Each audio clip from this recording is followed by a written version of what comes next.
दोस्तों, अगर आप हमेशा सोचते थे कि हमारा सूरज एक उज्जवल पीला आग का गोला है, तो आप गलत थे। ये पीला नहीं है, ये हरा है, थोड़ा।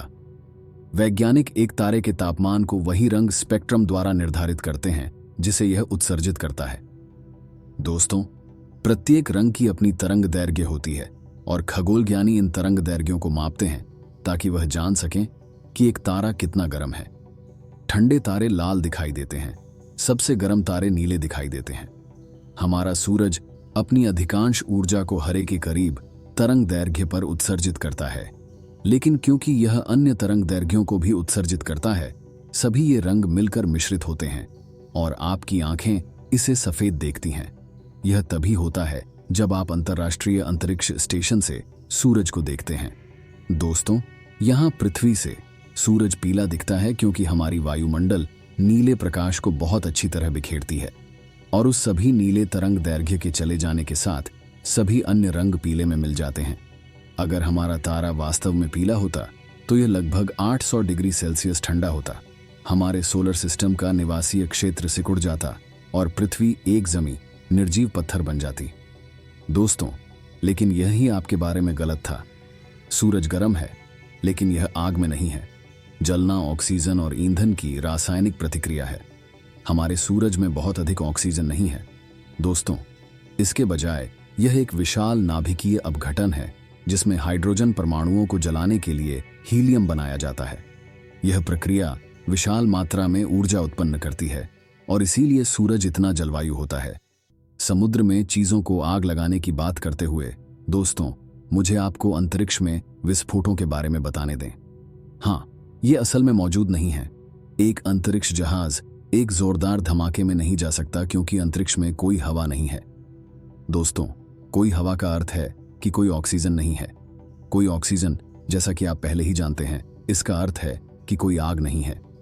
क्षमा करें स्टार वॉर्स के प्रशंसकों, लग सकता है कि आप रात के आसमान में बहुत सारे तारे गिनने के लिए बहुत ज्यादा होते हैं, लेकिन दोस्तों, वास्तव में आप कर सकते हैं। हालांकि हार्वर्ड के वैज्ञानिकों ने पहले ही आपके लिए इसे किया है। येल ब्राइट स्टार कैटलॉग के अनुसार पृथ्वी से दिखाई जाने वाले 9110 तारे हैं।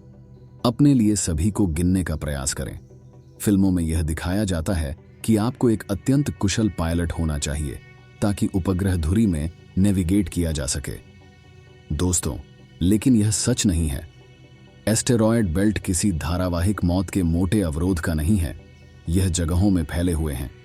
एस्टेरॉयड बेल्ट मंगल और बृहस्पति के बीच 225 मिलियन किलोमीटर का है। यह अर्धगुना पृथ्वी और सूरज के बीच की दूरी है। इससे अंतरिक्ष की चट्टानों को लाखों किलोमीटर की दूरी पर बिखेर देता है। एक अंतरिक्ष जहाज का किसी से टकराना लगभग असंभव है। दोस्तों, अगर आप अंतरिक्ष की विशालता में फेंके जाएं, तो आप तुरंत एक बर्फ के बर्फीले स्थिति में नहीं बदल जाएंगे। इसका कारण यह है कि जमाने से जमाने की गर्मी के लिए एक संवहन होना चाहिए, लेकिन गर्मी या ठंडा अंतरिक्ष की रिक्त स्थल में तेजी से ठंड नहीं होती है। आपके शरीर का ठंडा होगा, लेकिन यह घंटों में होगा और उससे पहले आप किसी अन्य कारण से मर चुके होंगे। और नहीं दोस्तों, आप अंतरिक्ष में विस्फोट नहीं होंगे, आप फूल जाएंगे। हालांकि इसका कारण आपके रक्त में नाइट्रोजन बूंदियों में बड़े ताजा होंगे और आपको डबल आपके आकार तक फूला देंगे। लेकिन यह है कि जो कुछ आपको मार देगा, यह ऑक्सीजन की कमी है। अंतरिक्ष में 15 सेकंड के बाद आपके मस्तिष्क को आपके रक्त के माध्यम से पर्याप्त ऑक्सीजन नहीं मिलेगी और आप अचेत हो जाएंगे।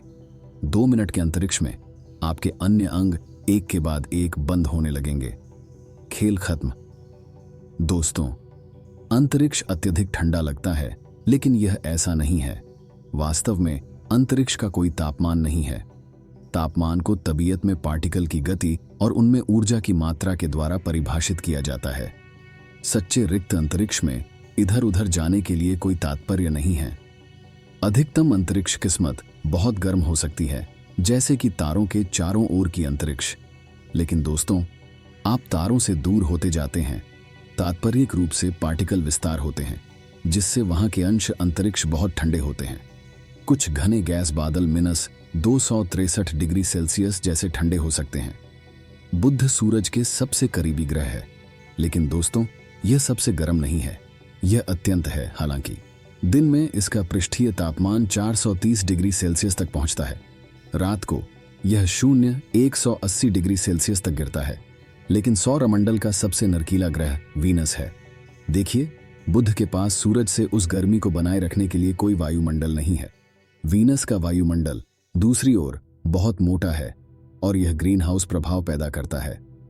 दोस्तों, यह सूरज की सतही तापमान को लगभग 475 डिग्री सेल्सियस तक पहुंचाता है। हमारा संपूर्ण सौरमंडल बस अपने ध्रुवीय मंडल में नहीं बैठा है। दोस्तों, यह सौरमंडल अंतरिक्ष में 220 किलोमीटर प्रति सेकंड की गति से चल रहा है। यह 7 गुना तेज है जितनी गति से पृथ्वी सूर्य के चारों ओर घूमती है। हमारा सौरमंडल एक बार मिल्की वे के चारों ओर घूमने में 230 मिलियन वर्ष लेता है। जिस समय हम अभी हैं, आखिरी बार जब हम वहीं थे तब पृथ्वी में एक सुपरमहाद्वीप था और डायनासोर अभी रोमांच कर रहे थे। ग्रह सूर्य के चारों ओर नहीं चक्रधारित होते हैं।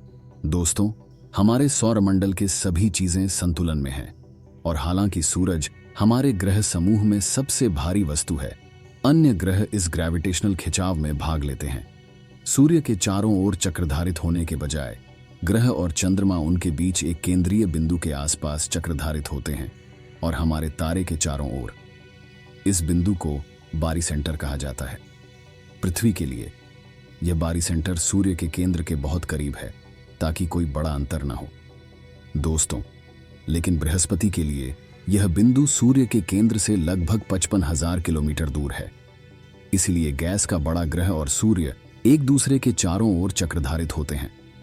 पृथ्वी सूर्य के चारों ओर से अंतरिक्ष से गोल है, लेकिन वास्तव में यह एक अनियमित आकार का बैलिप्सॉइड है। दोस्तों, इसका वृद्धि के तंत्र शक्ति के कारण यह प्रायः वृत्ताकार है।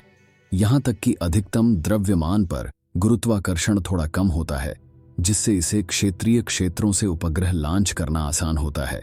अंतरिक्ष में कोई आपकी चीखने को नहीं सुन सकता। यह केवल एक सीमा तक सही है। ध्वनि को यात्रा करने के लिए एक माध्यम की आवश्यकता होती है। और दोस्तों, अंतरिक्ष में पार्टिकल बहुत दूर होते हैं, तो ध्वनियां बहुत दूर तक पहुंचने से पहले ही मुरझा जाती हैं। सभी कॉस्मिक प्रकोप, सुपरनोवा और टकराव के काले गोलों को आप सुनने से पहले ध्वनि बंद हो जाती है। लेकिन अंतरिक्ष के कुछ स्थानों में ध्वनि की यात्रा के लिए बहुत सारे पार्टिकल होते हैं, जैसे कि बरसाती गैलेक्सी क्लस्टर के केंद्र में काले गोल के चारों ओर का गर्म गैस क्लाउड। दोस्तों, इसमें इतने सारे गैस होते हैं कि आप वास्तव में काला गोल सुन सकते हैं। यह है कि यह कैसा लगता है। आपको पता है, अन्य ग्रह भी शोर करते हैं।